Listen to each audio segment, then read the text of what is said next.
Assalamualaikum warahmatullahi wabarakatuh. Waalaikumsalam warahmatullahi wabarakatuh. Apa kabar semuanya? Baik, Bu. Kita ketemu lagi pada siang hari ini. Kita akan membuat tentang kesepakatan kelas atau keyakinan kelas. Ada yang tahu kesepakatan kelas apa? Sesuatu yang harus disepakati, betul. Terus apa sih manfaatnya membuat keyakinan kelas atau kesepakatan kelas? Agar lebih, betul. Apalagi agar lebih bertanggung jawab, pintar. Apa? Menghormati satu sama lain, pintar semuanya ya. Ternyata di kelas ini tidak ada yang tidak pintar, semuanya pintar. Kita akan membuat kesepakatan kelas atau keyakinan kelas yang nanti kita sepakati bersama. Kamu memberikan apa? Memberikan hal-hal yang baik, yang kita sepakati bersama untuk meningkatkan kedisiplinan kalian semuanya, kemudian untuk menciptakan pembelajaran yang berpihak pada murid. Ya, Bu Guru akan membagikan kertas, kemudian silakan kalian mengisi hal-hal baik apa yang nantinya akan menjadi kesepakatan untuk kita bersama. Yang kalau sudah disepakati nanti tinggal kita laksanakan dengan baik. Ya. Oke, Bu Guru akan membagikan kertas satu orang satu ya. Iya, Bu. Assalamualaikum warahmatullahi wabarakatuh. Waalaikumsalam warahmatullahi wabarakatuh. Apa kabar semuanya? Baik, Bu.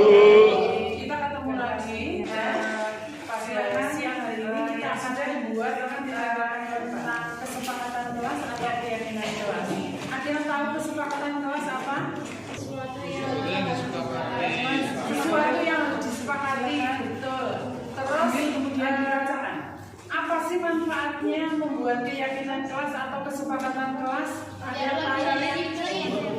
lebih mendengarkan. Apalagi agar pada saat lebih bertanggung jawab, apa? Menghormati satu sama lain. Iya, menghormati atau menghargai orang lain. Semuanya. Kita akan membuat kesepakatan kelas atau keyakinan kelas yang nanti kita sepakati bersama. Kamu memberikan apa? Berikutnya memberikan hal-hal yang baik. Saya pilih berarti kira-kira bisa masuk ke sini nggak? Bisa. Kalian atau ke sini? Pembelajaran yang berpihak pada. Ya, bacakan lagi. Kita akan membagikan kertas, kemudian silakan kalian mengisi hal-hal baik yang nantinya akan menjadi kesepakatan kalau sepakat tidak sepakati. Jika ada guru yang salah menjelaskan, kalian harus menghormati ya guru. Ya, guru akan membagikan kertas satu orang satu ya. Iya, Bu. Harus lebih memperhatikan guru ketika sedang mengajar. Warahmatullahi wabarakatuh. Waalaikumsalam warahmatullahi wabarakatuh. Baik, Bu.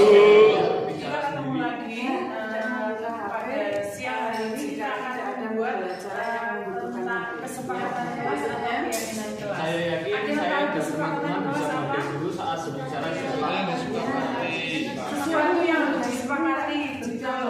Terus kamu menghargai. Apa sih manfaatnya membuat keyakinan kelas atau kesepakatan kelas? Agar lebih, Peduli, betul. menghargai, dan Apalagi membantu satu sama lain. saling peduli dan menghargai satu sama lain. Kita semuanya berjawab, tidak ada kekurangan. Apa? Kita harus menghormati satu sama lain. Sepakat nggak? Setuju nggak? Semuanya sih. Berikutnya kita akan membuat kita sepakati satu persatu ya. Oke, sekarang kalian harus menandatangani kesepakatan kelas yang sudah kalian berikan hal-hal yang baik, hal-hal yang baik yang kita sepakati bersama untuk meningkatkan kedisiplinan kalian. Di sini boleh, kemudian menciptakan pembelajaran yang berbeda. Silakan tanda tangan. Ya, Bu Guru akan membagikan kertas, kemudian silakan kalian isi hal-hal baik apa yang nantinya akan menjadi kesepakatan kita bersama. Yang kalau sudah disepakati nanti tinggal kita laksanakan dengan baik, ya. Yang sudah kita buat ya. Kira-kira kalau ada yang melanggar kita berikan apa? Kira-kira sanksinya membersihkan kelas. Baik Bu. Menjadi kesepakatan kalian semuanya. Kalau kalian ini melanggar kesepakatan ini berarti kalian harus bertanggung jawab dengan membersihkan kelas ya. Ya. Kemudian ini suatu yang bakal hati yang itu sudah kita buat. Mari kita patuhi bersama ya. Ya. Demi menciptakan kondisi kelas yang baik. Terima kasih kalian semua sudah membuat kesepakatan kelas pada hari ini.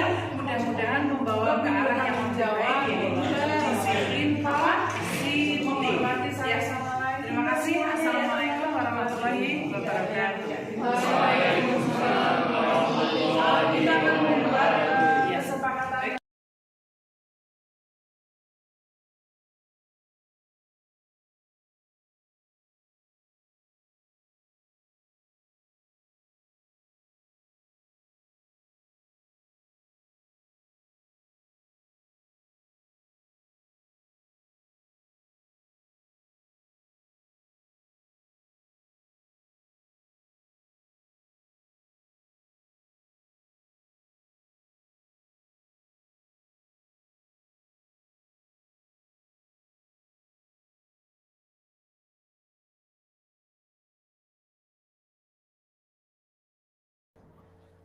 Apa yang dilakukan oleh Pak Seno terhadap Andre itu menunjukkan Pak Seno itu sedang menghukum atau memberikan konsekuensi. Monggo Bu Umi Jamilah mungkin bisa memberikan pendapatnya. Kalau menurut saya yang diberikan Pak Seno itu adalah termasuk hukuman, karena di situ tidak ada kaitannya dengan perilaku yang dilakukan oleh Andre, dan itu dilakukan oleh sepihak dari Pak Seno, tidak ada obrolan terlebih dahulu antara Andre dan Pak Seno, sehingga itu kan sepihak, jadi namanya hukuman. Oke, terima kasih Bu Umi atas pendapatnya. Jadi Bu Umi berpendapat bahwa Pak Seno itu melakukan sebuah hukuman terhadap Andre. Apakah ada pendapat lain? Monggo Bapak Ibu. Cukup. Oh cukup, oke.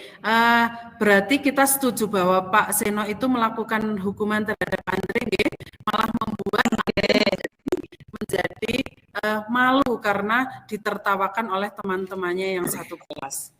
Nah ini adalah sebuah bentuk posisi guru sebagai penghukum. Posisi guru sebagai penghukum. Mudah-mudahan kita semuanya tidak berperilaku seperti Pak Seno. Jadi kita harus mencari penyebab kenapa Andre kenapa Andre tidak mengikuti pelajaran biologi dengan baik. Oke, mengapa ini kita masuk kepada keyakinan kelas, mengapa tidak peraturan saja? Mengapa harus keyakinan kelas? Ini contoh kasusnya adalah mengapa kita memiliki peraturan harus menggunakan helm bila mengendarai kendaraan roda 2. Adakah Bapak Ibu yang bisa memberikan pendapatnya? Kenapa kita semuanya harus menggunakan helm? Monggo. Ya, baik. Untuk keamanan, Bu. Oh, nggih. Untuk keamanan. Kemudian apalagi mematuhi peraturan, Bu. Peraturan yang ada, Bu. Fashion. Peraturan yang ada. Nggih, ada lagi? Ya. Untuk keamanan, Bu. Oh, untuk keamanan. Paling utama ya untuk keamanan. Keamanan nyawa. Nggih, betul. Apakah Pak Aji setiap hari menggunakan helm, Pak? Insya Allah pakai, Bu, karena di jalan itu kan kita nggak tahu, jadi kita tetap selalu menjaga keamanan kita sendiri. Risiko juga nanti risiko kita yang menanggung. Jadi kita harus disiplin untuk memakai helm. Oke, berarti kira-kira yang memotivasi Pak Aji untuk menggunakan helm berarti muncul dari dalam diri atau karena peraturan yang dikeluarkan oleh polisi, Pak? Karena diri, karena kesadaran diri, karena keselamatan. Untuk keselamatan kita sendiri. Oke, berarti motivasi yang muncul ada intrinsik atau dari dalam diri, Oke, karena kita peduli terhadap keselamatan kita. Kemudian yang kedua, mengapa kita memiliki peraturan 3M, menggunakan masker, mencuci tangan, dan menjaga jarak 1,5 meter. Kira-kira menurut Bapak Ibu semuanya, kenapa? Untuk menjaga kesehatan, Bu. Agar tidak tertular virus atau bakteri. Terima kasih Bu Siti. Itu adalah satu bentuk ikhtiar kita untuk menghindari virus dan bakteri yang mungkin berada di luar Kemudian mengapa kita memiliki peraturan harus datang tepat waktu pada saat mengikuti pelatihan atau pada saat kita mengajar? Mengapa kita memiliki peraturan harus datang tepat waktu?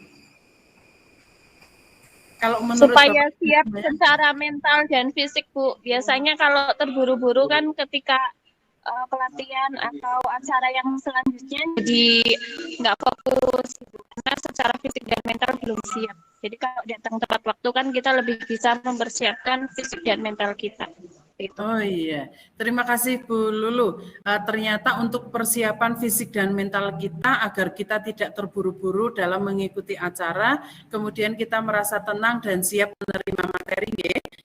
Nah, untuk mendukung motivasi intrinsik, kembali ke nilai-nilai keyakinan-keyakinan lebih menggerakkan seseorang dibanding mengikuti serangkaian peraturan. Jadi Bapak Ibu semuanya, ada tidaknya peraturan kalau kita sadar akan diri kita sendiri, menghargai diri kita sendiri, keselamatan kita sendiri, maka itu akan muncul sebuah keyakinan. Itu yang harus kita lakukan pada kelas kita, yaitu membuat keyakinan kelas. Ya, next.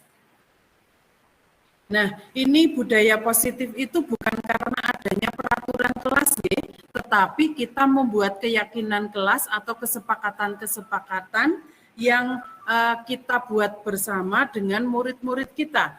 Jadi keyakinan-keyakinan kelas itu seperti datang tepat waktu, mengerjakan tugas tepat waktu, menghormati orang lain, membuang sampah pada tempatnya, itu adalah bentuk keyakinan kelas yang disetujui oleh semua murid. Apabila kelas-kelas itu sudah bisa melaksanakan keyakinan kelas, maka yang terjadi adalah lingkungannya positif, sehingga tercipta yang namanya budaya positif di sekolah kita. Monggo Bapak Ibu semuanya, mari kita lakukan membuat kesepakatan kelas. Nah, ini adalah bentuk-bentuk yang mana yang merupakan keyakinan kelas. Kenapa? Nah, kesepakatan kelas diantaranya adalah kami guru dan murid yang saling menyayangi. Itu adalah bentuk kesepakatan kelas.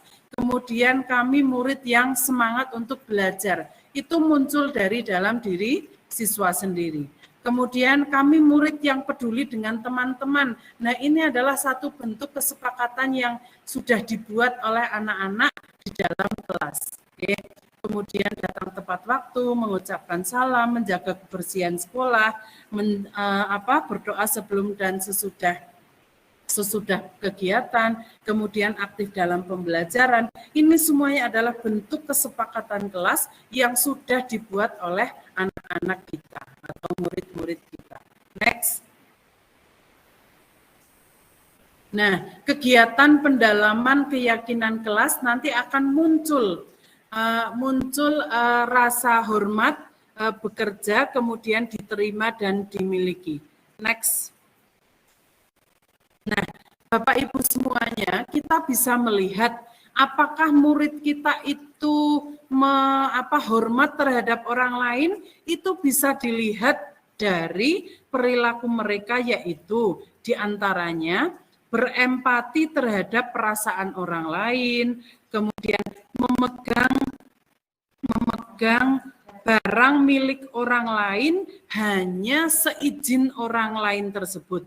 Kemudian mendengarkan dengan seksama, kemudian senantiasa berbuat baik dan berbagi. Apabila kita sudah melihat tanda-tanda tersebut pada murid kita, maka murid kita berarti sudah melakukan yang namanya menghormati orang lain. Kemudian mendengar, apa sih yang kita dengar dari orang yang hormat itu adalah saat berbicara, ada yang bisa saya bantu, kemudian kita bisa melakukan ini bersama, kemudian ada yang perlu saya tolong, kemudian permisi, boleh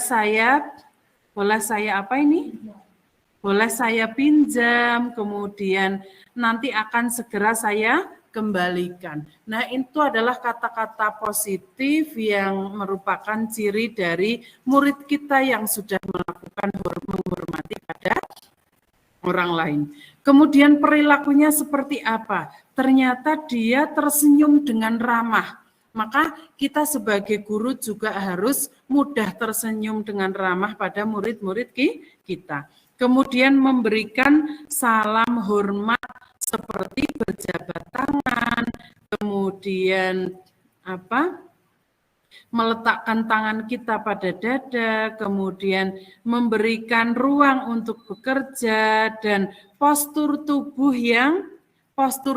yang tenang. Maka kita sebagai Bapak Ibu guru bisa memberikan contoh kepada murid-murid kita bagaimana menghormati orang lain melalui apa yang terlihat, terdengar, dan berperilaku yang seperti sudah saya sampaikan. Kemudian hormat itu tampak seperti apa? Nah, ini hormat itu tampak seperti datang tepat waktu. Nah, ini tidak tampak seperti ini, sering hadir terlambat. Kemudian pada hormat itu menyapa teman dan guru setiap hari. Sedangkan tidak hormat adalah tidak acuh kepada teman dan guru. Kemudian mengembalikan barang teman yang telah dipinjam dan mengucapkan terima kasih. Maka ajarkan pada anak-anak didik kita ucapkan terima kasih apabila kita sudah diberikan bantuan oleh mereka atau meminjam barang mereka. Ya, kemudian ini kalau tidak tampak seperti ini, tidak mengembalikan barang yang telah dipinjam dan meletakkannya sembarangan, sehingga orang yang punya itu merasa kehilangan barangnya.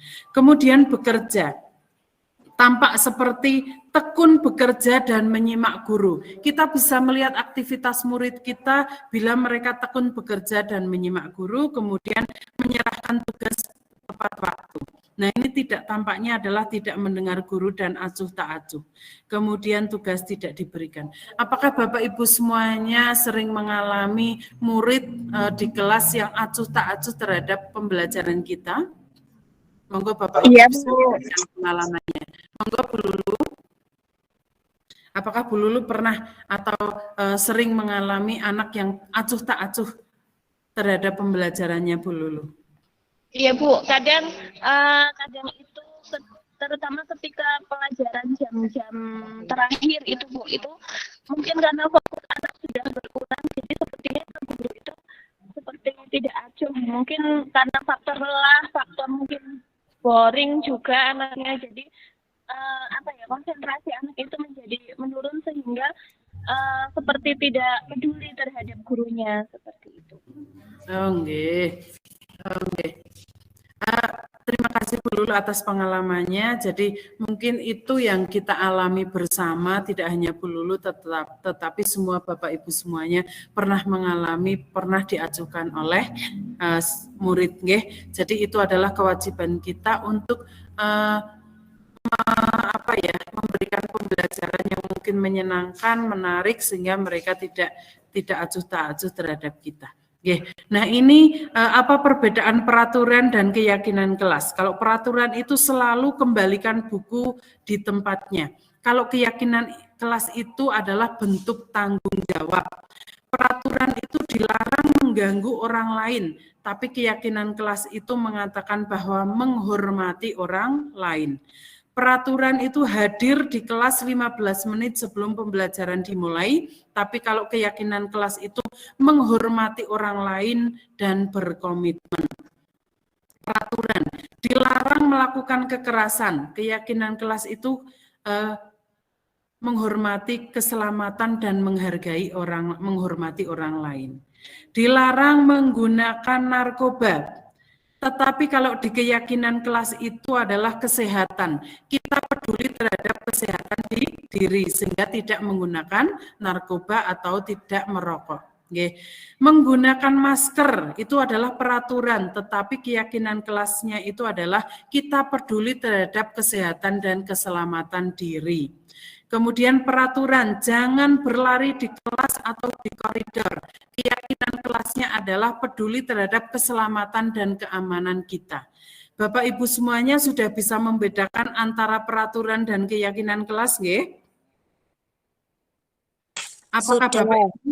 Ya, Bapak Ibu semuanya sudah bisa membedakan. Kalau peraturan itu tidak muncul dari dalam diri, tetapi keyakinan kelas itu muncul dari dalam diri. Jadi motivasi intrinsik, nggih, karena dia peduli terhadap dirinya sendiri. Nggih. Next. Mbak Umi, silahkan berikutnya. Nah, ini tindakan guru. Mari kita pelajari bersama yang mana yang hukuman, mana yang konsekuensi.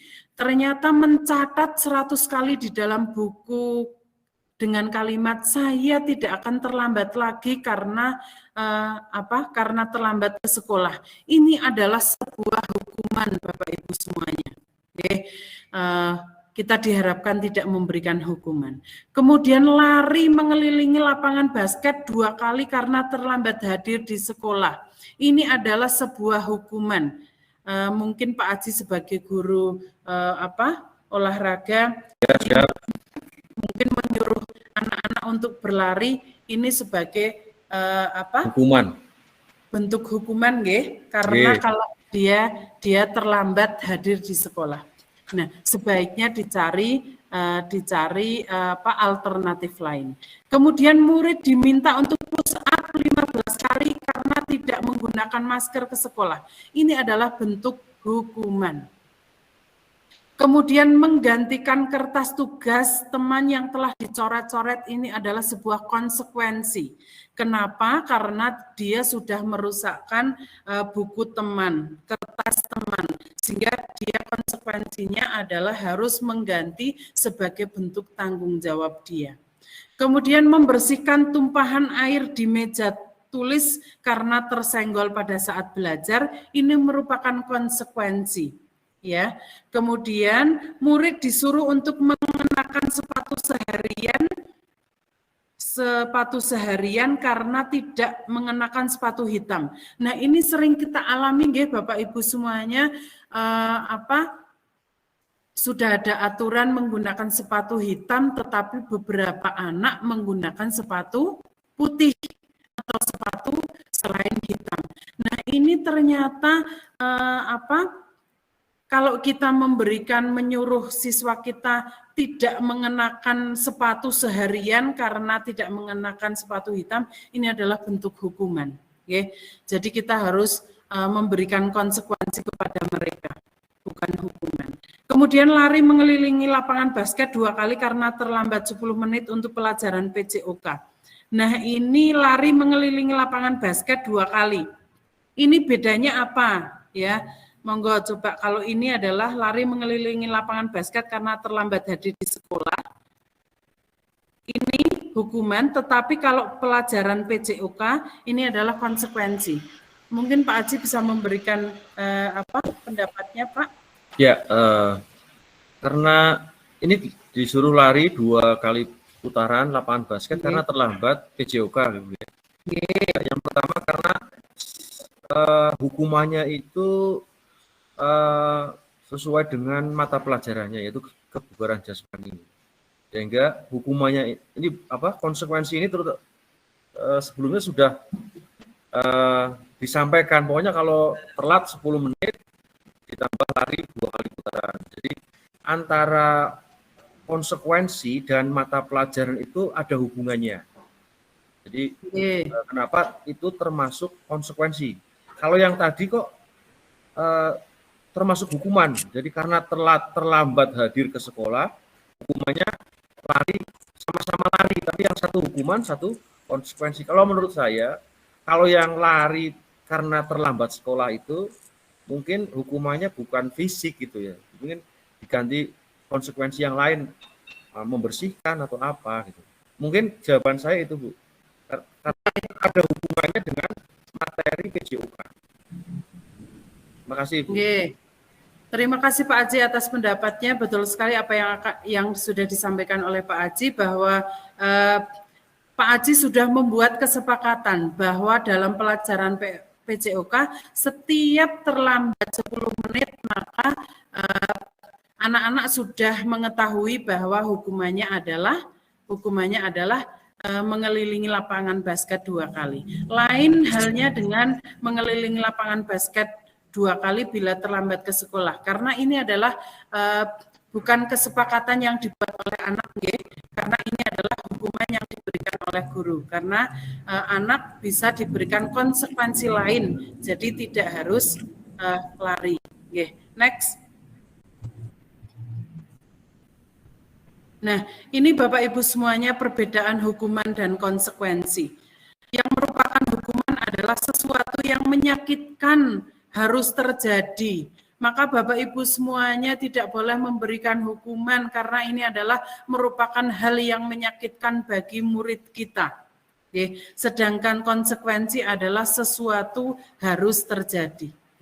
Kemudian hukuman itu membuat anak sakit baik secara fisik maupun hatinya untuk jangka waktu yang lama. Tetapi kalau konsekuensi itu membuat anak merasa tidak nyaman dalam jangka pendek, tetapi tidak menimbulkan dendam yang berkepanjangan, beda dengan diberikan hukuman. Kemudian hukuman itu anak membenci kedisiplinan, tetapi dengan konsekuensi itu anak menghargai disiplin. Kalau hukuman itu adalah satu bentuk paksaan, kalau konsekuensi itu stimulus tanggapan. Kalau hukuman itu mendorong anak menyakiti diri sendiri, tapi kalau konsekuensi itu mendorong anak agar mudah menyesuaikan diri. Bagaimana ya agar saya tidak terlambat, maka saya harus bangun lebih cepat, berangkat lebih cepat. Gitu. Kalau hukuman itu konsep diri yang paling buruk, Bapak Ibu semuanya, marilah kita hindari untuk memberikan hukuman. Karena ini adalah konsep diri yang buruk. Kalau konsekuensi itu adalah konsep diri yang baik. Kemudian hukuman itu anak belajar untuk menyembunyikan kesalahan. Ya, anak itu cenderung menyembunyikan kesalahan karena dia takut dihukum. Sedangkan konsekuensi itu anak belajar untuk mematuhi peraturan, untuk menyadari akan kesalahan. Kemudian hukuman itu menimbulkan rasa marah, rasa bersalah, dipermalukan, merasa tidak dihargai. Sedangkan konsekuensi itu dia merasa kehilangan hak, dibuat tidak nyaman, diasingkan untuk sementara waktu. Jadi itu untuk sementara waktu. Jadi kita semuanya monggo kita bersama-sama untuk menghindari yang namanya memberikan hukuman. Next. Halo Mbak Umi, slide berikutnya. Nah, ini hukuman dan disiplin Bapak Ibu semuanya, ini adalah hukuman itu sesuatu yang menyakitkan yang harus terjadi, kalau disiplin itu sesuatu yang harus terjadi, kemudian kita harus memberikan pilihan. Kemudian murid atau anak itu jangka panjang dia akan merasa sebagai korban, tetapi kalau disiplin itu korban bisa diabaikan, korban dapat diganti. Murid atau anak akan tersakiti, disiplin itu murid atau anak dibuat tidak nyaman, murid atau anak mendapatkan penguatan. Monggo next berikutnya, Bapak Ibu semuanya sudah paham sudah paham antara hukuman dan konsekuensi, antara hukuman dan disiplin. Kita masuk pada pembahasan berikutnya yaitu kebutuhan dasar manusia. Kebutuhan dasar manusia manusia itu yang pertama adalah bertahan hidup. Yang pertama kita mulai dari kasih sayang dan rasa diterima. Bapak Ibu semuanya, kita semuanya sebagai guru harus menyadari bahwa anak itu melakukan kesalahan, melakukan pelanggaran, mungkin dia sedang mencukupi kebutuhan kasih sayangnya atau rasa diterimanya. Jadi dia mungkin mencari perhatian Bapak Ibu semuanya. Kemudian kebutuhan tentang penguasaan, kebebasan, dan kesenangan. Mungkin ada anak yang sering mengganggu orang lain, itu satu bentuk kesenangan karena ternyata dia kebutuhan atas kesenangannya itu tidak terpenuhi sehingga dia mengganggu orang lain untuk memenuhi kesenangannya. Maka kita sebagai guru harus memberikan perhatian, memberikan perhatian dan memberikan motivasi kepada siswa agar berperilaku lebih baik, dan yang jelas kita harus mengarahkan siswa kita ke arah yang lebih baik. Kemudian kebutuhan dasar berikutnya adalah bertahan hidup. Kita semuanya mempertahankan hidup kita, maka kita juga tahu bahwa murid kita juga mempunyai kebutuhan yang sama, yaitu bertahan hidup. Jadi kita semuanya tidak bisa memberikan hukuman kepada anak. Next.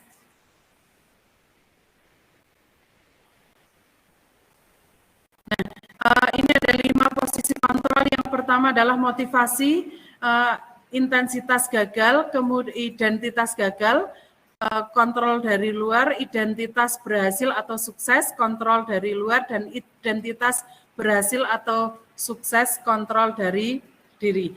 Jadi 5 posisi kontrol Bapak Ibu semuanya. Yang pertama adalah penghukum, yang kedua pembuat orang merasa bersalah, yang ketiga kita sebagai teman, yang keempat kita sebagai pemantau, dan yang kelima kita sebagai manajer. Yang kita berikan satu contoh pada posisi penghukum, itu guru menghardik, menunjuk-nunjuk dan menyakiti atau menyindir. Jangan pernah kita lakukan, nggih. Kemudian membuat merasa orang bersalah itu berceramah dan mengatakan yang tidak seharusnya, atau ibu kecewa dengan kamu atau bapak kecewa dengan kamu, itu membuat orang merasa bersalah. Kemudian posisi teman itu membuat alasan-alasan untuk muridnya. Kemudian kita terlalu dekat dengan murid sehingga murid tidak menghargai kita sebagai guru. Kemudian posisi pemantau itu menghitung dan mengukur, kemudian posisi manajer itu mengajukan pertanyaan-pertanyaan. Jadi Bapak Ibu semuanya, marilah kita mencoba untuk menyelesaikan masalah yang ada di sekolah kita dengan bertanya terlebih dahulu kepada murid yang melakukan kesalahan, sehingga posisi diri kita sebagai manajer. Kemudian ada posisi manajer itu apa yang akan kita yakini, kemudian apa yang bisa kau kerjakan untuk memperbaiki masalah ini. Jadi marilah kita bersama-sama memunculkan kalimat ini sehingga anak-anak itu bisa berpendapat. Kemudian menguatkan pribadi murid. Kemudian murid meletakkan dirinya sebagai individu yang positif dalam dunia berkualitas. Kemudian bagaimana cara saya bisa memperbaiki keadaan, kemudian mengevaluasi diri, bagaimana cara memperbaiki diri. Marilah Bapak Ibu semuanya kita belajar bersama untuk menjadi posisi kontrol yang kelima, yaitu menjadi manajer untuk murid-murid kita. Berikutnya, pernyataan siapa yang mengatakan, saya kecewa sekali dengan kamu, maka kalimat ini adalah membuat orang merasa bersalah. Kamu tidak pernah benar melakukannya. Posisi kita adalah sebagai penghukum. Ayo lakukan demi bapak atau ibu. Posisi kita adalah sebagai teman. Apakah kamu mau mendapatkan stiker bintang hari ini? Posisi kita adalah sebagai pemantau. Bagaimana menyelesaikan masalah ini. Ini adalah posisi kita sebagai manajer. Jadi kita mengajukan pertanyaan, bagaimana kamu bisa menyelesaikan masalah ini? Ya, posisi kita sebagai manajer. Kemudian kamu selalu paling yang terakhir. Kalimat ini merupakan kalimat yang dikeluarkan oleh seorang penghukum. Nggih, Bapak Ibu semuanya sudah bisa membedakan nggih, mana yang sebagai penghukum, teman, pembuat orang merasa bersalah, pemantau dan manajer. Next. Ya. Bergerak antara peraturan pemantau konsekuensi atau hadiah dan nilai-nilai manajer atau memperbaiki. Kalau kamu tidak kalau kamu tidak melakukan ini, saya akan apa? Itu adalah sebagai penghukum, diberikan hukuman atau membuat tidak nyaman. Apa yang kamu yakini, bagaimana memperbaiki masalah ini? Memperbaiki adalah kiat berdua mendapatkan apa yang kita butuhkan. Nah, ini adalah nilai-nilai manajer. Oke, jadi itu. Berikutnya adalah kita belajar tentang segitiga restitusi. Jadi di segitiga restitusi itu ada validasi kebutuhan, kemudian ada meyakini keyakinan, kemudian menstabilkan identitas. Next.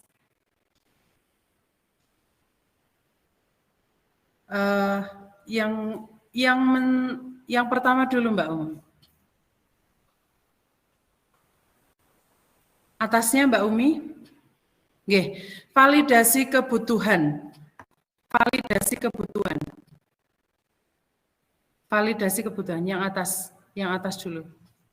Oke, pada posisi validasi kebutuhan, ini adalah membantu siswa mengenali basic need atau kebutuhan yang ingin dipenuhinya ketika melakukan kesalahan itu. Pada dasarnya setiap tindakan manusia itu tujuannya adalah untuk memenuhi kebutuhan hidupnya. Tadi yang sudah ada 5 itu, nggih. Maka yang dikatakan guru adalah kamu bisa saja kan melakukan hal yang lebih buruk, tapi kamu tidak melakukannya kan? Kamu pasti punya alasan mengapa kamu melakukannya. Apa yang penting bagi kamu? Kamu boleh tetap berusaha menjaga sikap itu, tapi tambahkan sikap yang lain yang baru. Maukah kamu belajar cara lain untuk mendapatkan yang kamu butuhkan tanpa harus memukul? Ya, ini terjadi pada anak yang berkelahi.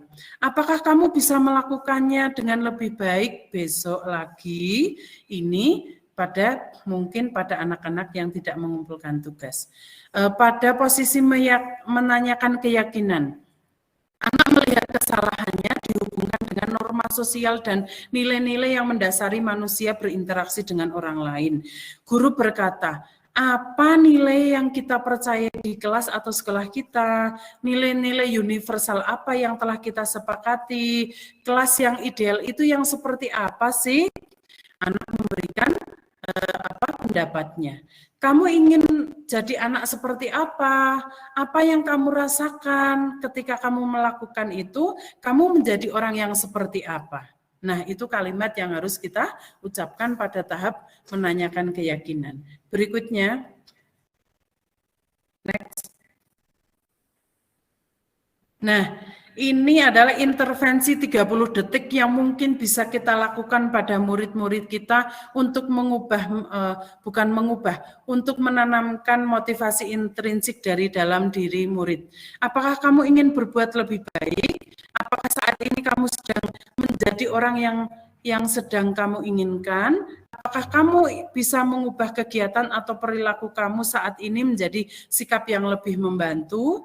Apakah wajar membuat kesalahan? Bisakah kita memperbaikinya?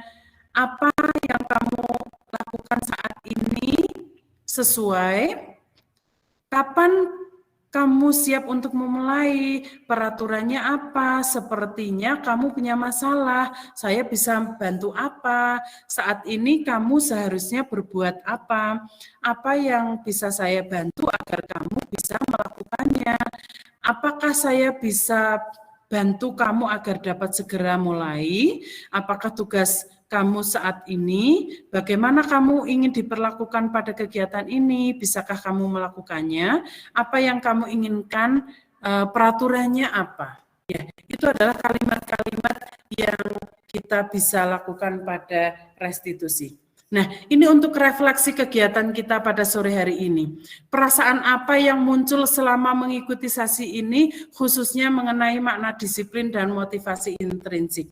Monggo Bapak Ibu sekalian bisa memberikan pendapatnya. Apa yang Bapak Ibu rasakan setelah mengikuti sesi ini? Monggo, silahkan bisa Bapak Ibu memberikan pendapatnya. Halo Bapak Ibu. Apa yang Bapak Ibu rasakan setelah mungkin mengikuti sesi ini? Oke, monggo Bapak Ibu. Halo Bapak Ibu, apakah Bapak Ibu semuanya tidur? Halo, masih. Oke. Monggo Pak Haji bisa memberikan mengungkapkan perasaannya setelah mengikuti sesi. Terima kasih Bu atas paparan materi tadi. Yang menarik sekali itu tadi dari antara hukuman dan apa tadi konsekuensi. Konsekuensi. Ya, itu menurut saya tipis sekali. Itu hanya ada komunikasi terlebih dahulu dan yang satunya enggak ada. Jadi kalaupun itu tadi dianggap hukuman, tapi kalau hukuman tadi kok sudah dikomunikasikan terlebih dahulu, maka jadi konsekuensi itu Bu. Jadi kalau bisa kita itu nanti selalu komunikasi dengan anak itu harus terjalin dengan baik, terutama tentang peraturan. Jadi misalnya anak berbuat seperti ini, nanti konsekuensinya ini. Anak berbuat kesalahan seperti ini, konsekuensinya ini. Sehingga anak nanti pada saat menjalankan konsekuensi itu tidak merasa lagi dihukum, cuma mereka akan merasa, oh ini tanggung jawab saya karena saya melakukan kesalahan, sehingga saya harus berkonsekuensi dengan apa yang sudah saya sepakati dari awal begitu. Jadi kalau hubungannya sudah seperti itu, jadi lebih enak, anak juga tidak merasa terbebani, kemudian merasa rendah, terus malu dan sebagainya, tapi karena mereka konsekuensinya seperti itu. Nah, jadi saya kira tinggal komunikasi dengan anak antara konsekuensi dan hukuman kita buat kesepakatan terlebih dahulu. Saya kira itu Bu. Tadi mau bertanya itu sebenarnya. Terima kasih Bu.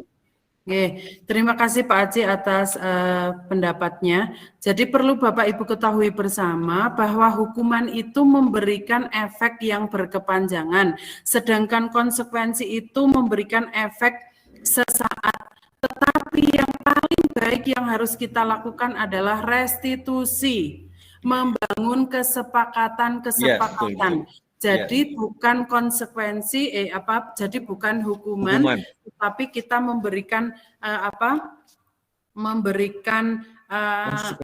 konsekuensi dengan cara kita membuat peraturan bersama atau kesepakatan-kesepakatan. Jadi kita melontarkan membuat kesepakatan-kesepakatan dan itu semuanya sudah diketahui oleh semua siswa, kemudian sudah ditandatangani oleh siswa tersebut. Sehingga konsekuensi dari apa yang sudah disepakati itu mereka semuanya menjadi tahu.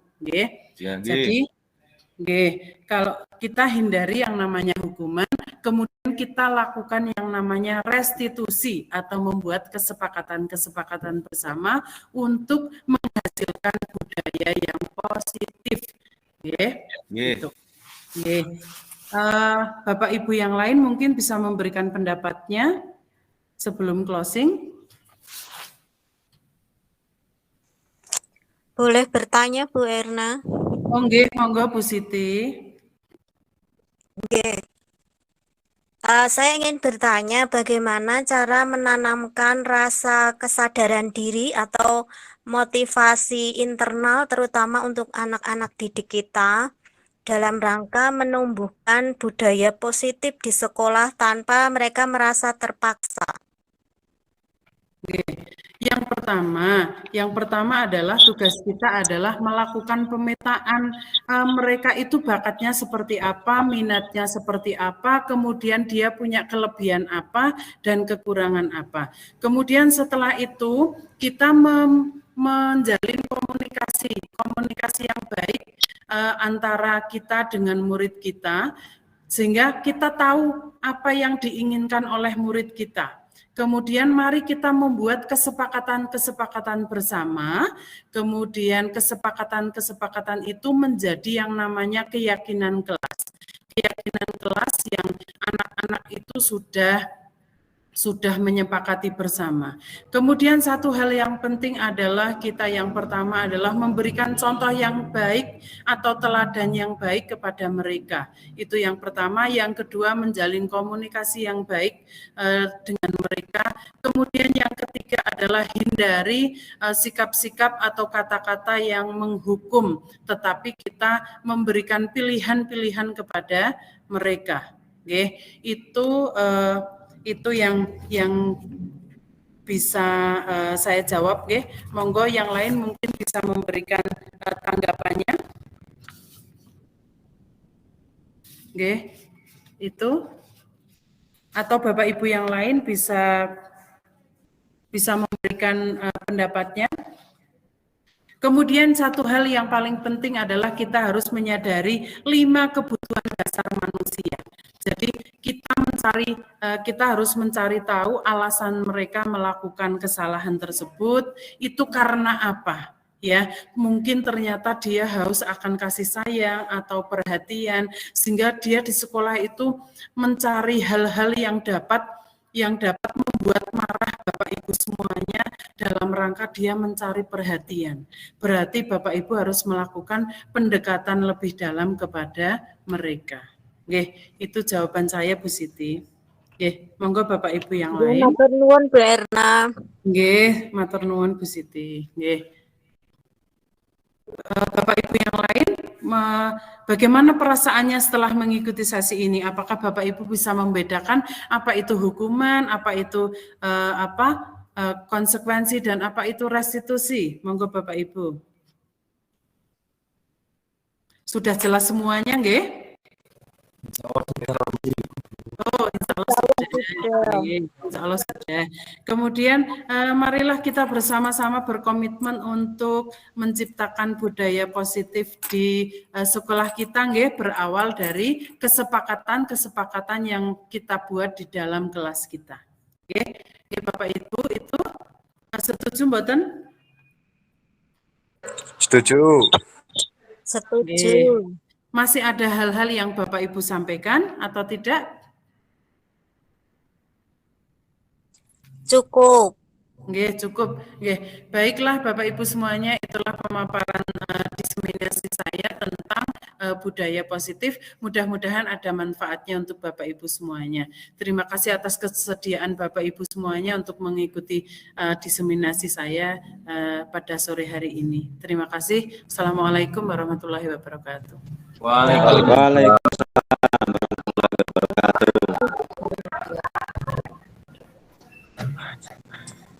Ya, demikianlah pemaparan tentang budaya positif di sekolah yang disampaikan oleh Ibu Dwi Lestari Ernawati. Semoga dengan pemaparan tersebut kita dapat mempraktekkan dalam kegiatan kita di sekolah bersama murid-murid kita, ya. Dalam pemaparan tadi kita bisa mengetahui tentang positif, teori motivasi, kreativitas, 5 kebutuhan dasar kita, serta restitusi. Semoga semuanya itu bisa kita manfaatkan dalam menghadapi anak atau murid kita di kelas dan di sekolah. Itu untuk acara sore ini saya akhiri. Terima kasih atas partisipasi Bapak Ibu semua. Assalamualaikum warahmatullahi wabarakatuh. Waalaikumsalam. Izin keluar ya. Izin keluar.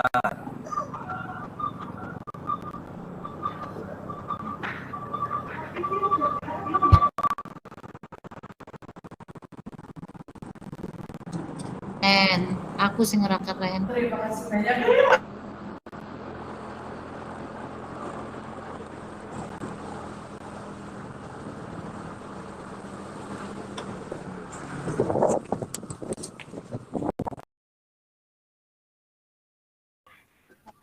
Assalamualaikum warahmatullahi wabarakatuh.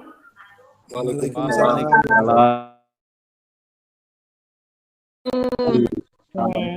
Selamat sore Bapak Ibu, guru dan karyawan SMA Negeri 1 Batur ya yang kami hormati.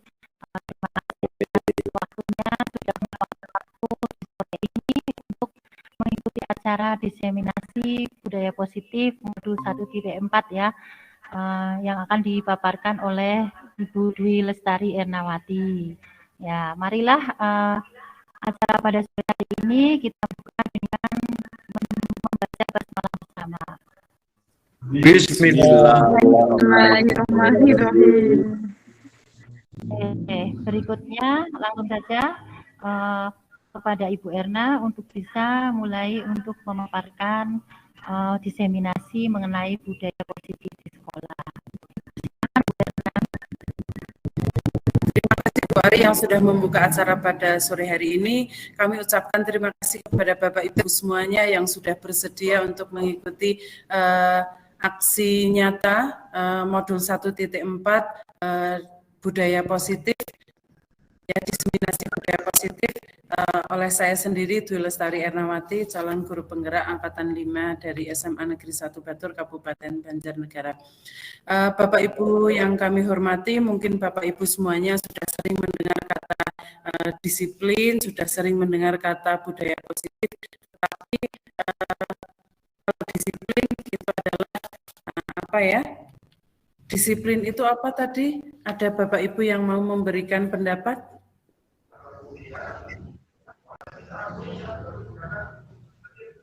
Monggo Pak Aji. Dipersilakan Pak Aji.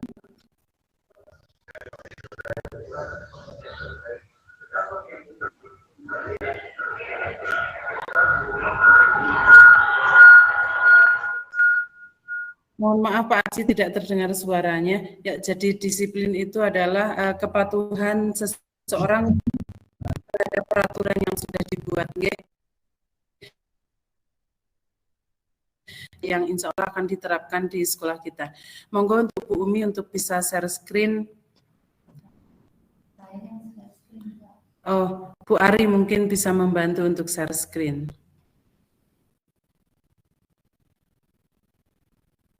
Oh, Bu Umi. Terima kasih Bu Umi. Ini adalah diseminasi saya modul 1.4 tentang budaya positif. Berikutnya. Next, Bu Umi. Ya, topik yang akan kita bahas pada sore hari ini adalah disiplin positif dan nilai-nilai kebajikan universal, kemudian teori motivasi, hukuman dan penghargaan, serta restitusi, kemudian ada keyakinan kelas, kebutuhan dasar manusia dan dunia berkualitas, kemudian 5 posisi kontrol dan segitiga restitusi. Next.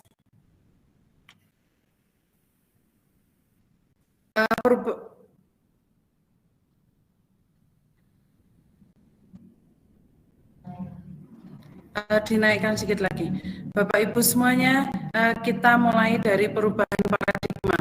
Kegiatan pertama adalah kegiatan kepalan tangan. Ada seseorang A dan B,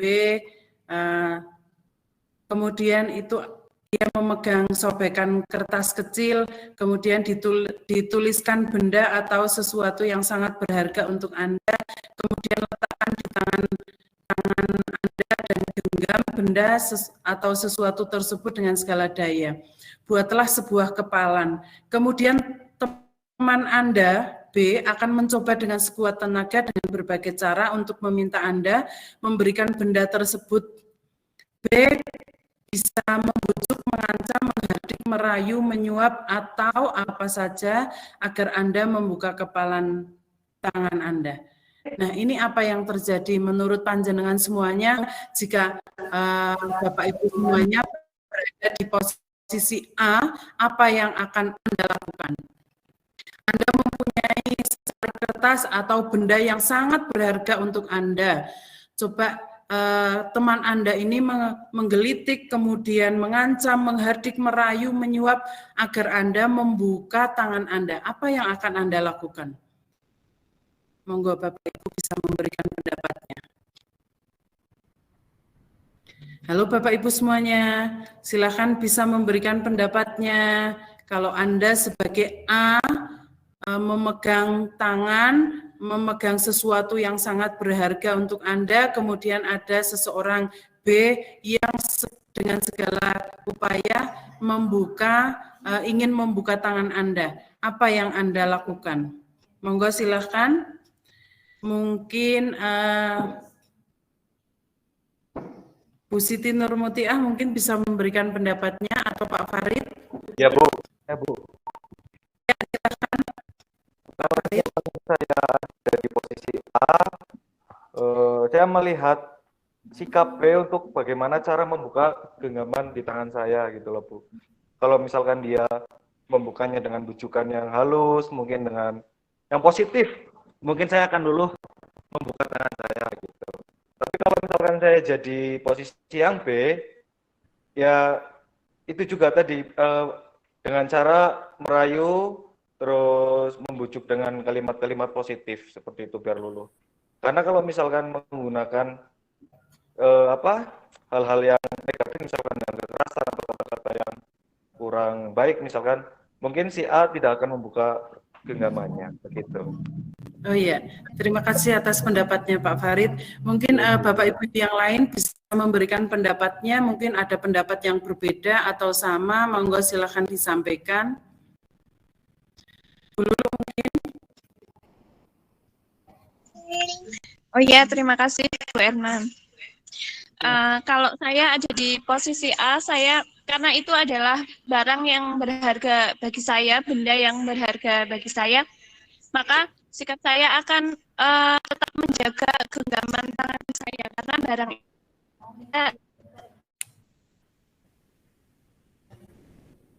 terima kasih. Oke. Terima kasih Bu Lulu. Ada dua pendapat nggih, kalau Pak Farid bisa membuka, kalau yang minta dibuka itu menggunakan kata-kata yang halus, sikap yang halus.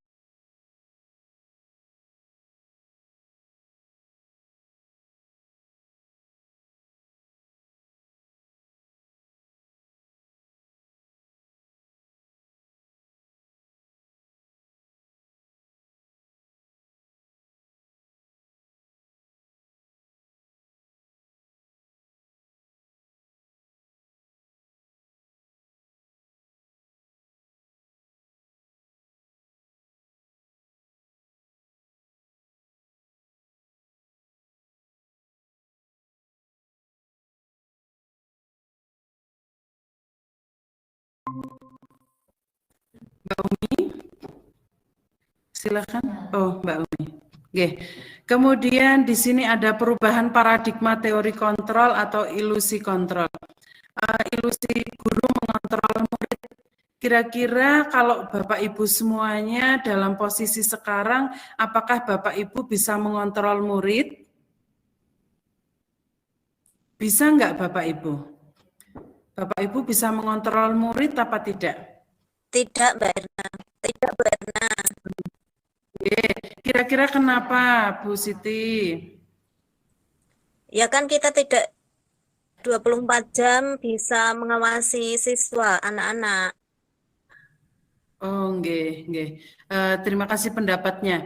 Menurut Bu Siti Nurmutiah, kita nggak bisa mengontrol orang lain, nggih, karena kita nggak bisa selalu berada di dalam dalam mengawasi anak 24 jam. Itu juga betul. Kemudian yang kedua, ilusi bahwa kritik dan membuat orang merasa bersalah itu dapat menguatkan karakter.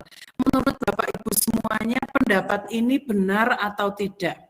Apakah Bapak Ibu pernah mengkritik seseorang, kemudian orang tersebut merasa bersalah? Nah ini ujungnya dapat menguatkan karakter orang itu atau karakter murid atau tidak? Menurut Bapak Ibu setuju dengan kalimat yang kedua atau tidak? Ya Bu, saya Bu. Nggih, monggo Pak Widi. Menurut saya kritik yang membuat orang merasa bersalah itu tidak menguatkan karakter, tapi akan memperlemah orang tersebut. Karena kita dengan mengkritik atau membuat merasa orang bersalah itu hanya menjatuhkan mentalnya saja, tidak membangunkan motivasi dia untuk mempunyai karakter yang kuat gitu Bu. Terima kasih Bu. Terima kasih Pak Wid. Ini betul sekali apa yang disampaikan oleh Pak Widiantoro, bahwa mengkritik seseorang itu kemudian merasa bahwa orang itu merasa bersalah itu dapat menguatkan karakter, ini adalah salah. Nggih, Bapak Ibu semuanya, bahwa ini malahan akan membuat orang tersebut mungkin minder atau menimbulkan dendam pada akhirnya. Oke. Kemudian ilusi bahwa semua penguatan positif, efektif, dan bermanfaat. Monggo Bapak Ibu untuk kalimat yang ketiga, Bapak Ibu setuju mboten? Ilusi bahwa semua penguatan positif, efektif, dan bermanfaat. Ada yang bisa memberikan masukannya? Silahkan. Monggo. Penguatan yang positif itu efektif dan bermanfaat. Monggo Bapak Ibu semuanya. Halo Bapak Ibu, apakah Bapak Ibu tidur semuanya? Ya Bu. Nggih, monggo Pak Farid. Kalau misalkan penguatan positif, efektif, dan bermanfaat itu ya mungkin memberikan suatu bayangan ke anak, misalkan semangat untuk belajar, motivasi. Kalau misalkan kita rajin belajar, terus mau belajar dengan sungguh-sungguh, nanti kamu akan mendapatkan ranking 1, misalkan seperti itu. Atau untuk mencapai cita-cita jadi lebih mudah. Tapi sedangkan kalau misalkan kamu tidak mau belajar, mungkin kamu tidak akan mendapatkan hasil yang bagus atau baik seperti itu mungkin. Nggih. Seperti itu, Bu. Nggih, terima kasih Pak Farid. Jadi semua penguatan positif, efektif, dan bermanfaat itu nanti kita akan belajar bersama apakah betul-betul efektif dan bermanfaat penguatan-penguatan positif yang kita berikan pada murid. Nanti kita akan membahasnya bersama. Saya tidak akan memberikan jawaban di awal ini, mari kita pelajari bersama. Kemudian ilusi bahwa orang dewasa memiliki hak untuk memaksa. Apakah kita sebagai orang dewasa itu punya hak untuk memaksa murid? Ya atau tidak Bapak Ibu? Jelas-jelas tidak Bu.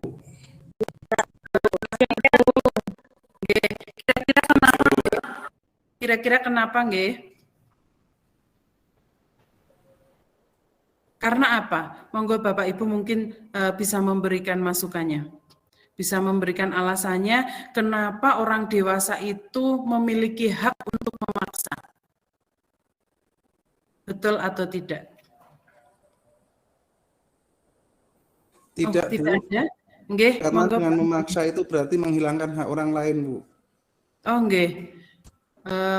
Salah satunya itu nggih, memaksa itu adalah menghilangkan hak orang lain, kemudian bukan tumbuh dari diri sendiri, tetapi itu adalah karena ada ketakutan. Nggih. Berikutnya Mbak Umi, silahkan. Nah, perubahan paradigma stimulus, respon, dan teori kontrol, siapa sesungguhnya yang memiliki kontrol? Mari kita pelajari bersama bahwa stimulus, respon, dan teori kontrol. Kita mencoba mengubah orang agar berpandangan sama dengan kita. Tetapi pada teori kontrol itu dikatakan bahwa kita berusaha memahami pandangan orang lain tentang dunia. Jadi kita tidak boleh mengubah pandangan orang, tetapi kita memahami pandangan orang tersebut. Kemudian yang kedua, perilaku buruk dilihat sebagai sebuah kesalahan. Tetapi pada teori kontrol Semua perilaku itu memiliki tujuan. Jadi kita harus tahu kenapa orang tersebut berbuat kesalahan. Dia pasti memiliki tujuan. Kemudian pada stimulus respon yang ketiga, orang lain bisa mengontrol saya. Sedangkan pada teori kontrol, hanya Anda yang bisa mengontrol diri Anda. Jadi kita tidak bisa mengontrol orang lain, hanya diri kita sendiri yang bisa mengontrol diri kita sendiri. Saya bisa mengontrol orang lain. Pada teori kontrol dikatakan bahwa Anda tidak bisa mengontrol orang lain. Maka Bapak Ibu semuanya perlu ditekankan di sini bahwa Bapak Ibu sebagai orang dewasa, sebagai Bapak Ibu guru, kita tidak bisa mengontrol murid kita. Okay. Kemudian pemaksaan ada pada saat bujukan gagal. Nah, ini pada teori kontrol dikatakan kolaborasi dan konsensus menciptakan pilihan-pilihan baru. Jadi kita tidak perlu untuk memaksa, tetapi kita memberikan pilihan-pilihan kepada mereka. Kemudian pada stimulus respon dikatakan model berpikir menang kalah. Tetapi teori kontrol mengatakan bahwa model berpikir itu harus menang dan menang. Jadi tidak ada yang dikalahkan. Jadi kita tidak bisa merasakan kemenangan di atas penderitaan orang lain. Jadi model berpikirnya adalah menang dan menang. Next. Ini nanti disiplin positif itu tercakup di dalamnya adalah teori kontrol, kemudian berikutnya kita nanti akan belajar tentang makna disiplin, teori motivasi, 5 posisi kontrol, dan 5 kebutuhan dasar manusia. Next. Berikutnya. Nah, tadi di awal saya sudah menyatakan apa sih yang dimaksud dengan disiplin. Nah, disiplin ini ternyata berasal dari bahasa Latin, Bapak Ibu semuanya, dari kata disiplina, yang artinya adalah belajar. Ternyata kita semuanya mengartikan disiplin dalam arti yang cukup melenceng dari asal katanya, karena asal katanya adalah belajar. Makna asal kata dari kata ini adalah berkonotasi dengan disiplin diri dari murid-muridnya Sokrates dan Plato. Disiplin diri membuat orang menggali potensinya menuju sebuah tujuan apa yang dia hargai. Namun dalam budaya kita makna kata disiplin telah berubah menjadi sesuatu yang dilakukan seseorang pada orang lain untuk mendapatkan kepatuhan. Jadi ini sudah melenceng dari kata disiplin yang artinya belajar, ya. Kemudian kecenderungan umum adalah menghubungkan kata disiplin dengan ketidaknyamanan. Karena kata disiplin itu berarti di dalamnya ada rasa tidak nyaman. Kemudian bukan dengan apa yang kita hargai atau mencapai suatu tujuan yang mulia. Jadi ternyata penerapan makna disiplin ini ternyata sudah keluar dari arti yang sebenarnya, yaitu belajar. Oke, di sini ternyata ada ketidaknyamanan, kemudian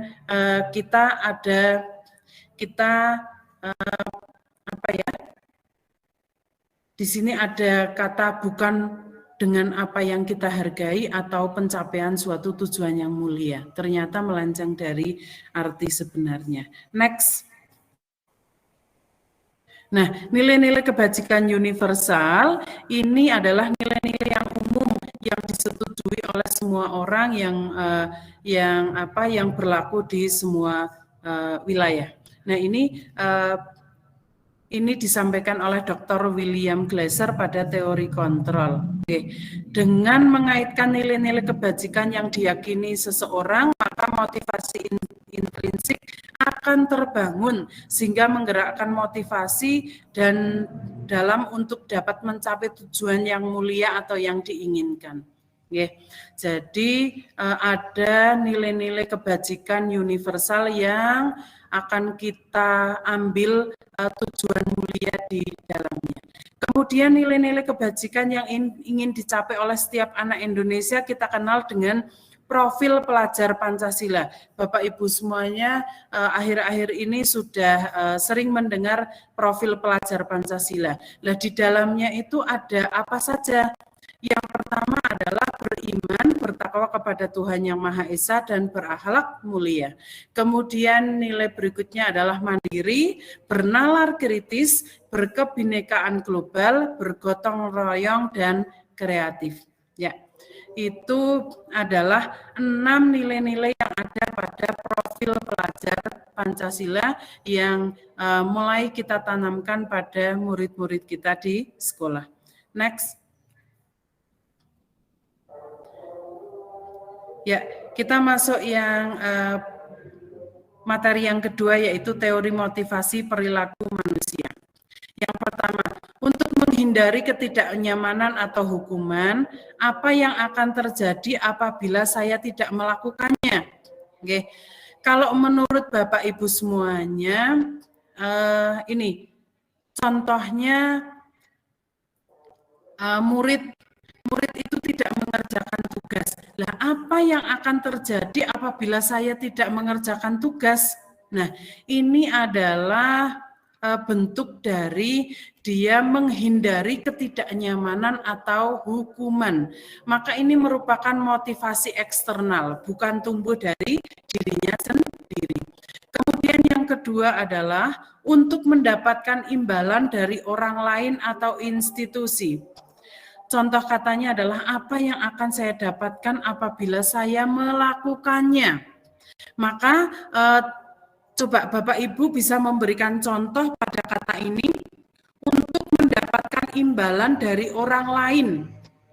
Apa yang akan saya lakukan apabila saya melakukannya? Monggo Bapak Ibu bisa memberikan contoh pada teori motivasi yang kedua. Monggo. Mungkin Bu Utari bisa memberikan contoh.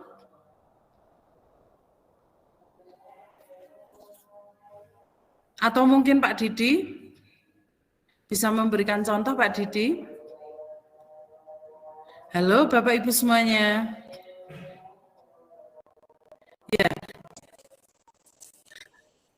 Monggo Bapak Ibu semuanya ternyata mungkin ngantuk ya, jam siang ya.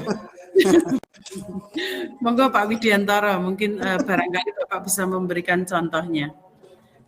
Iya, contohnya misalnya kamu untuk berangkat tepat waktu, akan saya beri nilai tambahan 1 nilai.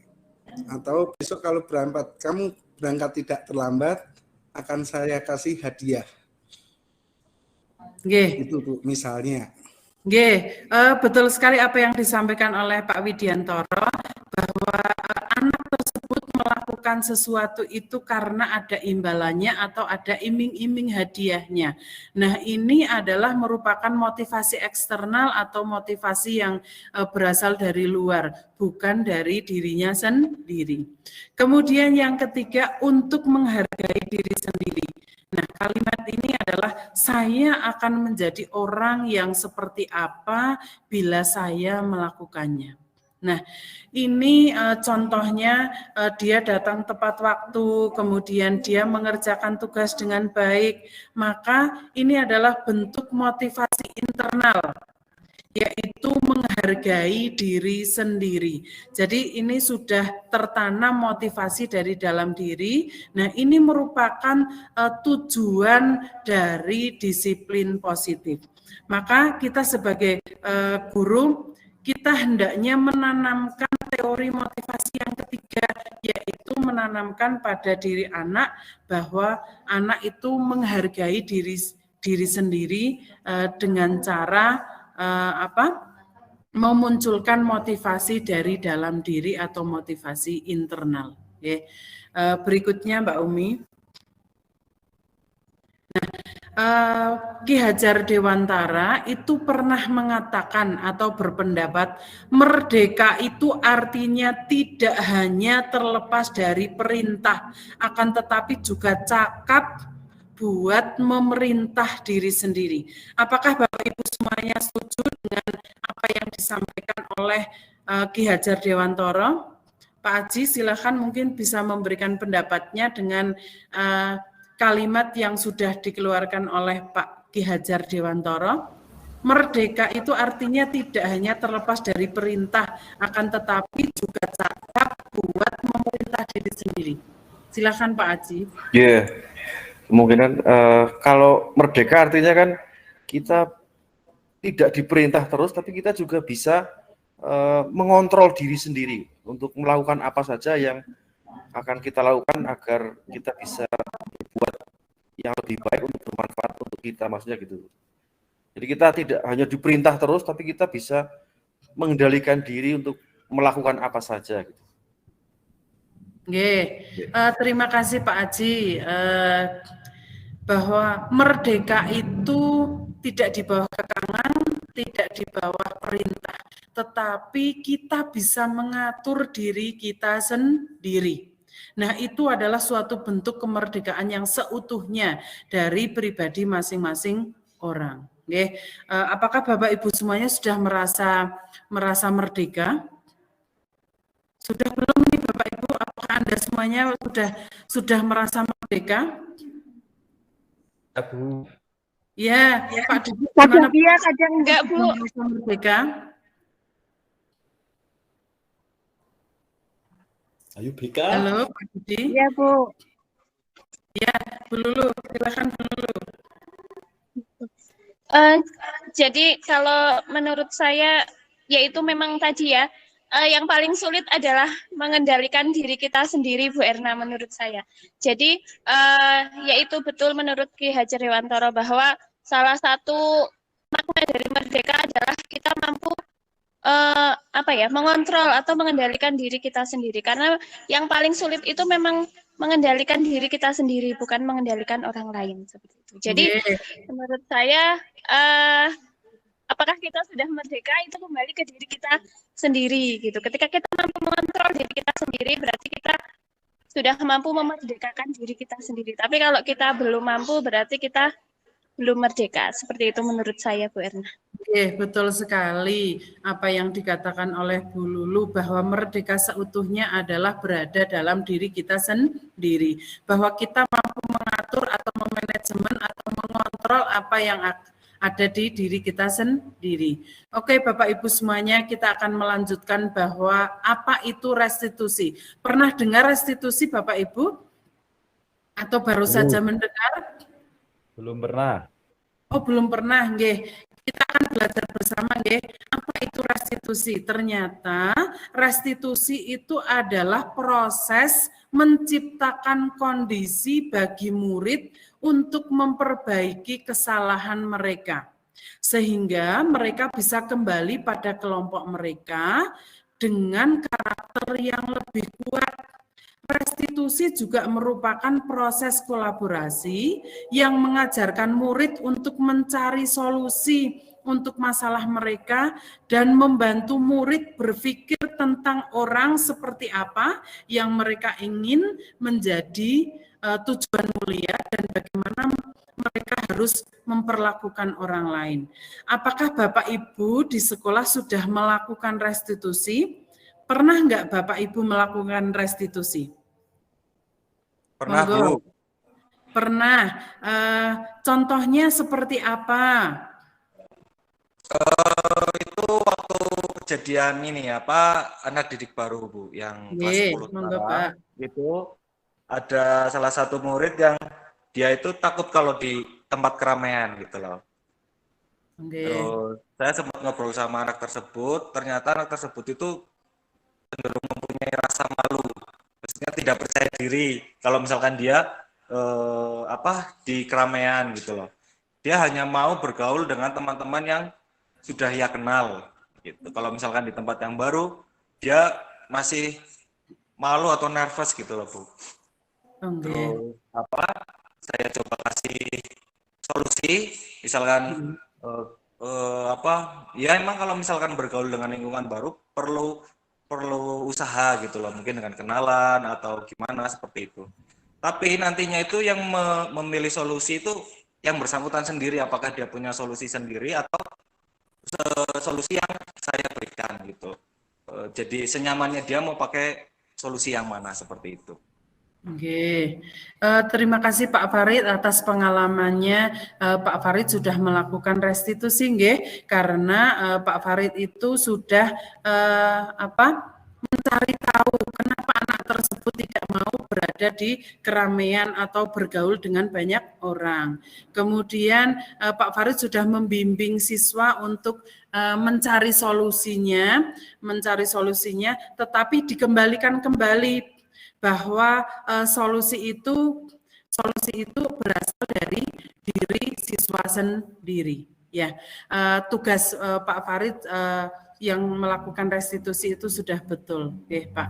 Jadi nanti anak akan menyadari dengan dirinya sendiri bahwa saya ternyata harus bergaul dengan banyak orang dengan cara seperti apa, maka dia bisa mencari solusinya sendiri. Kemudian Bapak Ibu semuanya, kita akan melangkah ke 9 ciri-ciri restitusi. Yang pertama adalah bukan untuk menebus kesalahan, namun untuk belajar dari kesalahan. Ini anak-anak ini biasanya melakukan sebuah kesalahan, kemudian guru-guru mungkin memberikan hukuman atau disiplin tertentu. Nah ini nih sebetulnya kalau di restitusi ini tidak ada kata untuk menebus kesalahan. Namun di restitusi itu apa yang kita berikan itu membuat mereka belajar dari kesalahan. Kemudian yang kedua adalah memperbaiki hubungan. Jadi kalau Bapak Ibu semuanya, kita semuanya mempunyai hubungan yang agak kurang harmonis dengan murid kita, maka kita harus melakukan restitusi. Kenapa mereka tidak terjalin hubungan baik dengan kita? Mungkin kitanya yang tidak mau menjalin hubungan baik dengan mereka.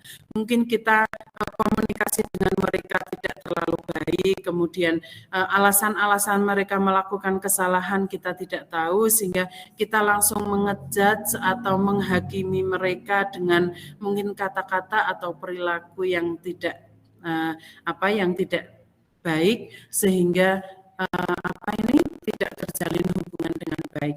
Nah, di restitusi ini adalah tujuannya untuk memperbaiki hubungan. Kemudian di restitusi ini harus ada tawaran atau pilihan-pilihan, bukan paksaan. Oke, jadi Bapak Ibu semuanya tidak boleh memaksa. Kamu harus seperti ini, kamu harus melakukan ini, tidak boleh.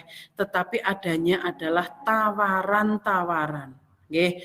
Kemudian nomor 4, restitusi itu menuntut untuk melihat ke dalam diri sendiri. Jadi anak menyadari akan kesalahannya sendiri. Oh iya, saya melakukan ini, saya melakukan kesalahan ini, kira-kira apa ya, kenapa saya melakukan ini, saya harus mencari solusi seperti apa agar tidak terjadi kesalahan yang sama. Sehingga restitusi ini menuntun, ya, bukan memaksa. Kemudian yang kelima adalah mencari kebutuhan dasar yang mendasari tindakan. Nanti kita akan belajar tentang kebutuhan dasar itu ada berapa. Jadi kebutuhan dasar yang mereka inginkan itu seperti apa. Kemudian yang keenam, restitusi diri adalah cara yang paling baik. Jadi memperbaiki dari dalam diri, muncul kesadaran dari dalam diri, dan muncul solusi dari dalam diri adalah itu yang terbaik. Kemudian nomor 7, restitusi itu fokus pada karakter bukan tindakan.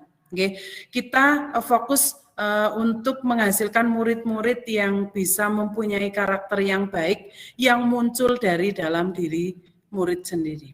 Kemudian restitusi itu fokus pada solusi, bukan mencari kesalahan, bukan mencari penyebab, tetapi fokus pada penyelesaian masalah atau solusi. Yang ke-9, restitusi itu mengembalikan murid yang berbuat salah pada kelompoknya. Bapak Ibu semuanya, kita sebagai makhluk Tuhan itu tidak lepas dari yang namanya kesalahan. Begitu juga apa yang dilakukan oleh murid kita itu merupakan hal yang wajar, tetapi kita harus membimbing mereka untuk menyadari kesalahannya, kemudian dia mempunyai karakter yang lebih baik yang muncul dari dalam dirinya, sehingga dia bisa kembali ke kelompoknya dalam keadaan yang lebih baik dari sebelumnya. Ya, next.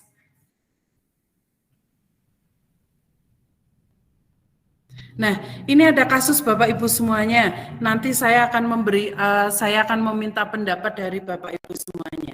Nah, ini kasusnya seperti ini. Andre kurang menguasai pelajaran biologi, sehingga pada saat pelajaran tersebut berlangsung, dia lebih banyak diam diri atau menggambar di buku pelajarannya. Pada saat guru biologi, Pak Seno menanyakan pertanyaan Andre menjadi gugup dan tidak sengaja menjatuhkan tasnya dari kursi, serta tiba-tiba menjadi gagap pada saat berupaya menjawab. Seluruh kelas pun menjadi tertawa melihat perilaku Andre yang bicara tergagap dan terkejut tersebut.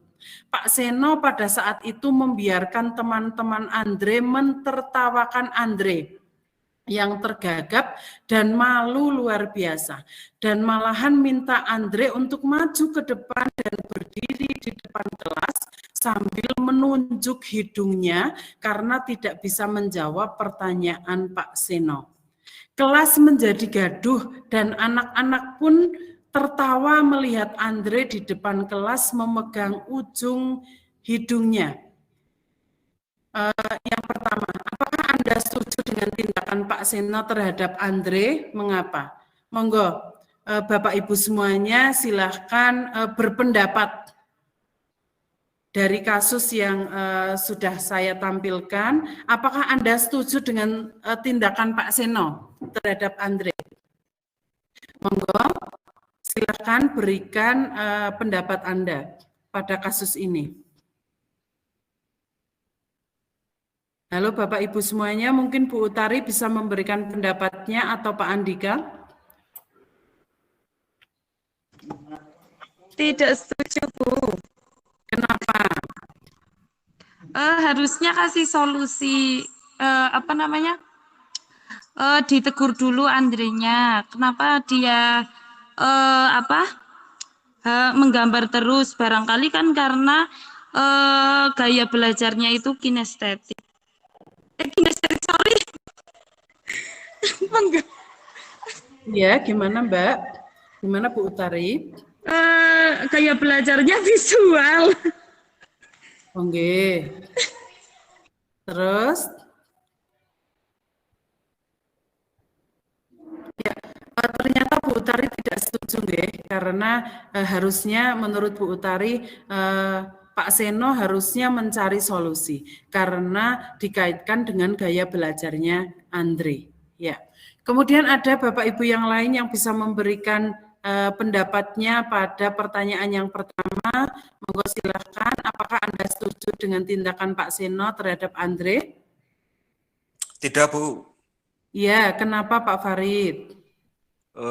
Karena tindakan Pak Seno itu cenderung ke mempermalukan Andre di depan teman-temannya begitu. Kalau menurut saya, kalau misalnya saya di posisi Pak Seno, mungkin nanti setelah selesai pelajaran biologi, si Andre-nya bisa dipanggil terus mengobrol, kenapa tidak fokus pada saat pelajaran biologi, apakah ada kendala apa, ada kendala A atau B gitu. Jadi Pak Seno juga mencari akibat sebabnya dulu sebelum menyalahkan Andre seperti itu. Mungkin seperti itu. Iya, terima kasih Pak Farid atas pendapatnya. Jadi kita semuanya tidak setuju nggih apa yang dilakukan oleh Pak Seno terhadap Andre nggih? Nggih. Bapak Ibu yang setuju? Nggih, betul setuju. Iya, tidak setuju. Oke. Kemudian yang kedua, menurut Anda tindakan Pak Seno terhadap Andre itu adalah sebuah hukuman atau konsekuensi? Monggo Bapak Ibu bisa memberikan pendapatnya. apa yang dilakukan oleh Pak Seno terhadap Andre itu menunjukkan Pak Seno itu sedang menghukum atau memberikan konsekuensi. Monggo Bu Umi Jamilah mungkin bisa memberikan pendapatnya. Kalau menurut saya yang diberikan Pak Seno itu adalah termasuk hukuman, karena di situ tidak ada kaitannya dengan perilaku yang dilakukan oleh Andre, dan itu dilakukan oleh sepihak dari Pak Seno. Tidak ada obrolan terlebih dahulu antara Andre dan Pak Seno, sehingga itu kan sepihak, jadi namanya hukuman. Oke, terima kasih Bu Umi atas pendapatnya. Jadi Bu Umi berpendapat bahwa Pak Seno itu melakukan sebuah hukuman terhadap Andre. Apakah ada pendapat lain? Monggo Bapak Ibu.